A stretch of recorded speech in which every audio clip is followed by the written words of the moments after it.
You know the story.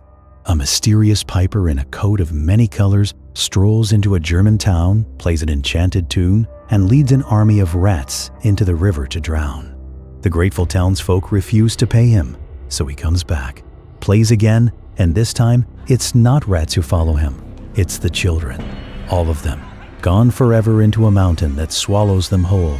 For centuries, this has been treated as a fantastical parable, a cautionary tale about broken promises. But the historical record reveals something the fairy tale version has spent 700 years trying to bury. Because in the town of Hamelin, Germany, on June 26, 1284, something happened. Something real. Something that left a hole in that town so deep, they stopped counting their calendar years from the founding of their church and started counting from the day their children disappeared. And once you understand what actually happened on that hillside, you will never read this story as a fairy tale again. Let's begin. The earliest physical evidence isn't a manuscript. It's a window.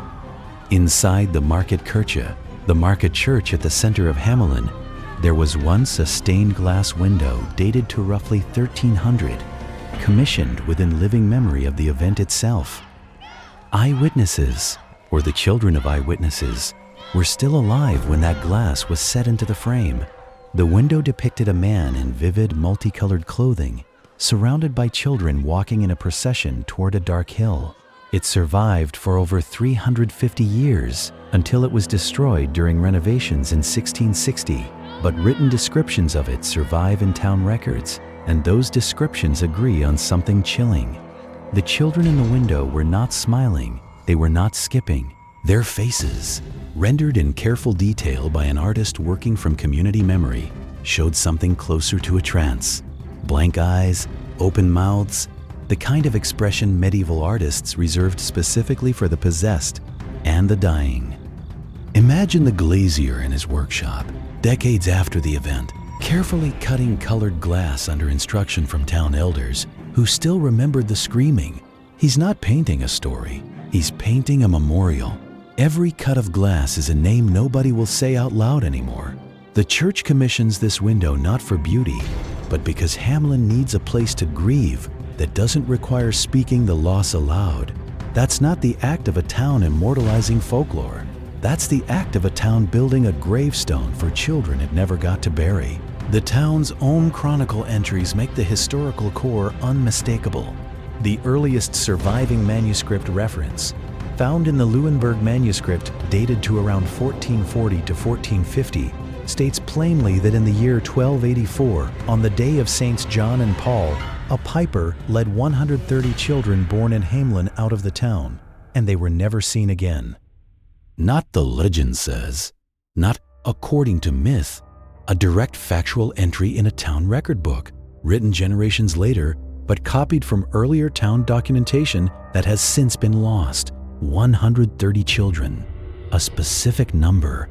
Town record keepers in the medieval period did not invent specific casualty figures for entertainment.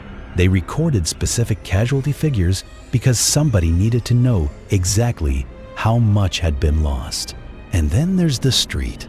To this day, Bungelosenstrasse, the street through which the children allegedly departed, carries a law unlike any other in Hamelin.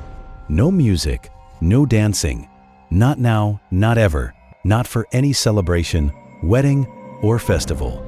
This isn't a quirky local custom invented for tourists. Municipal silence ordinances of this kind, prohibitions written into the legal fabric of a town and enforced for centuries, were reserved historically for sites of plague pits, mass execution grounds, and unmarked grave fields. You don't legislate silence onto a street because of a story. You legislate silence onto a street because something happened there that the town agreed, formally, through generations, should never be set to music again. So if this wasn't fantasy, what was it?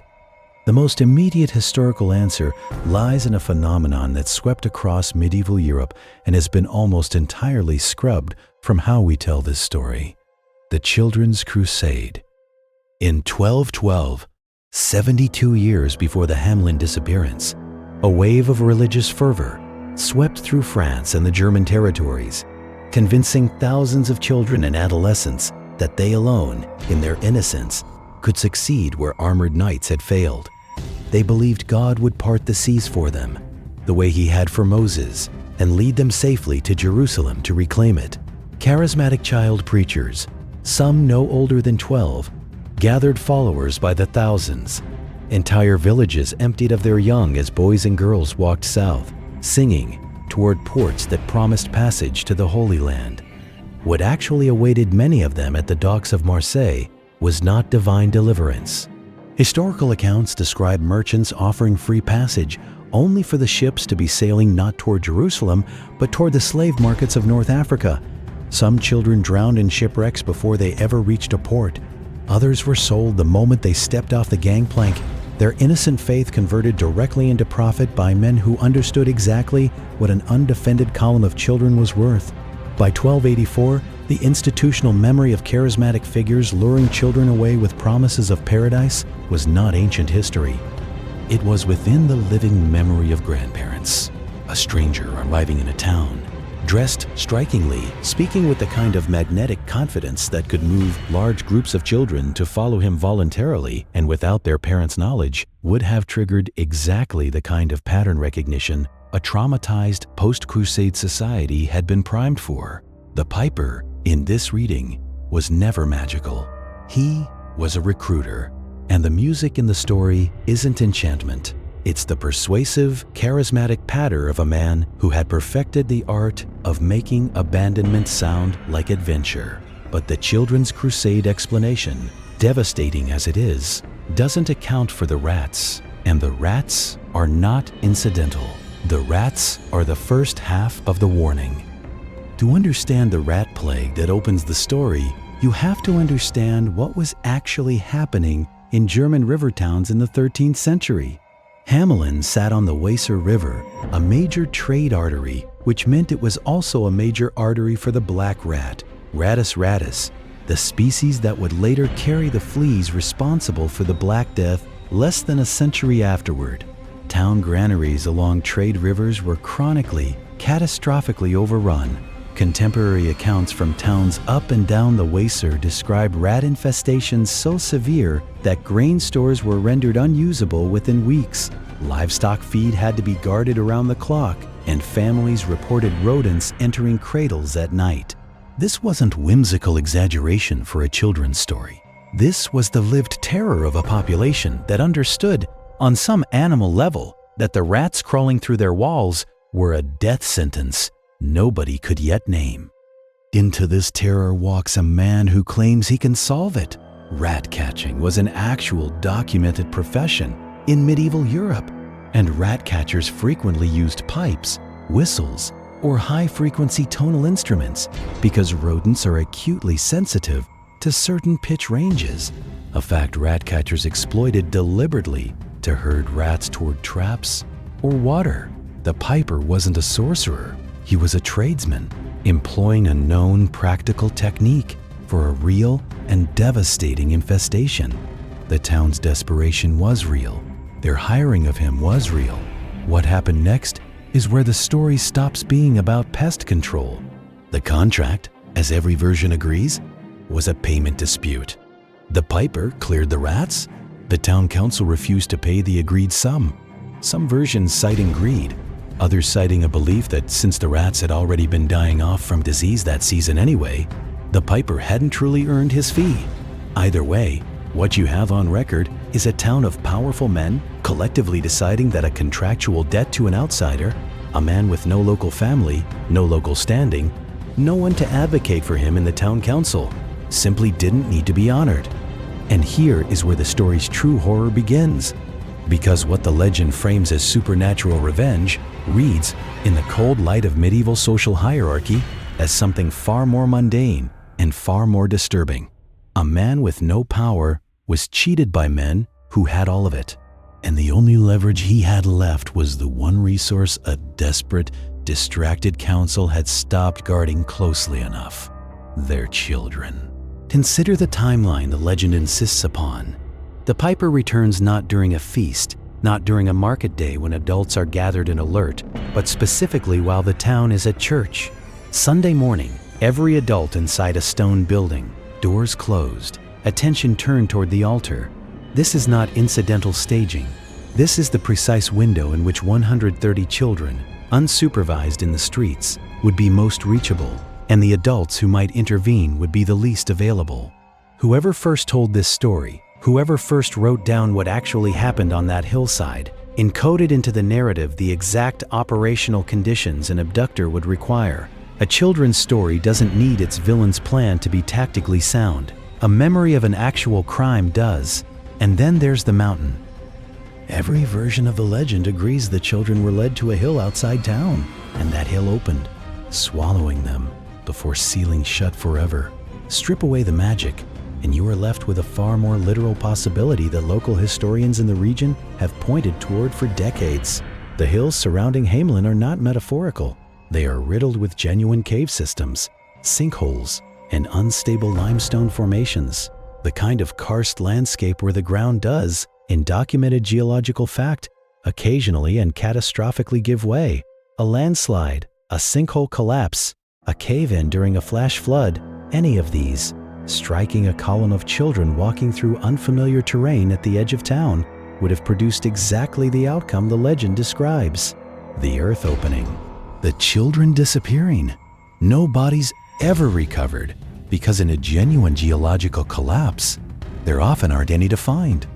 A town with no bodies, no explanation, and 130 missing children doesn't need supernatural cause to justify supernatural language.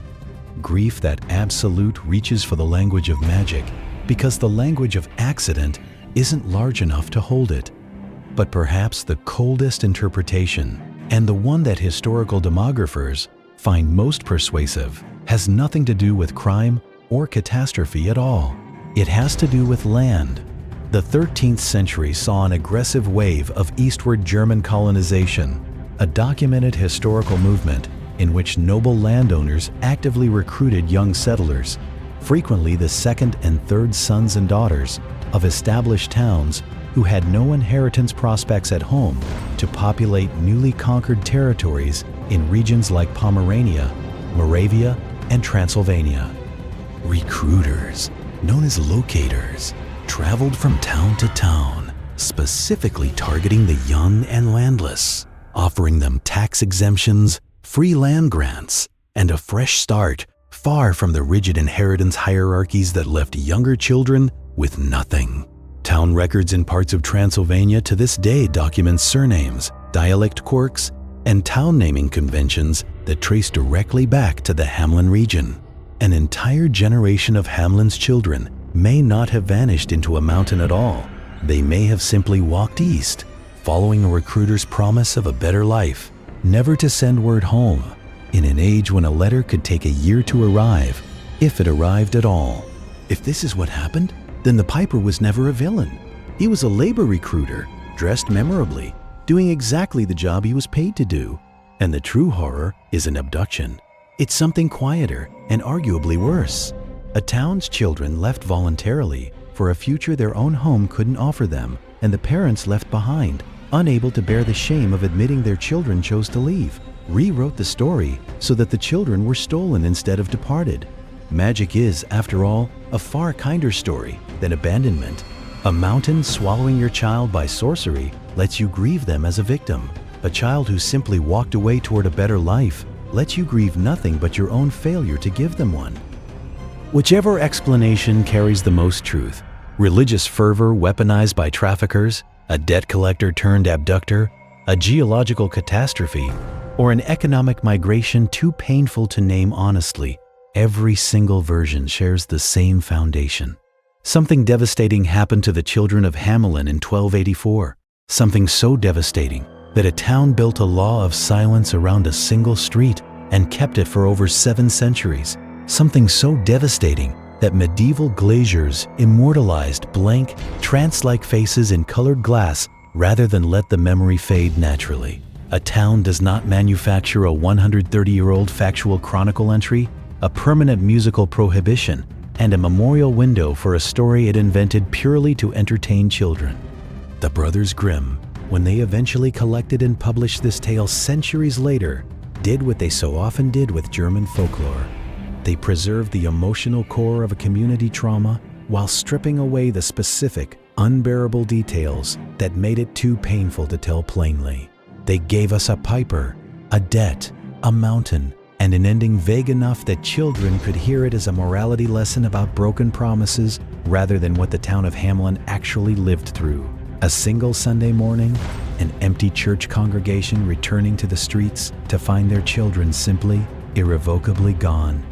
The next time someone tells you the Pied Piper is a quaint cautionary tale about paying your debts, remember what the historical record insists you remember instead. A street where music is still forbidden by law. A church window depicting the faces of the lost. A chronicle entry with a number too specific to be invention. And a hillside outside a small German town that has kept its secret for over 700 years because some losses are too large for any single explanation to hold and too painful for any town to ever fully name out loud.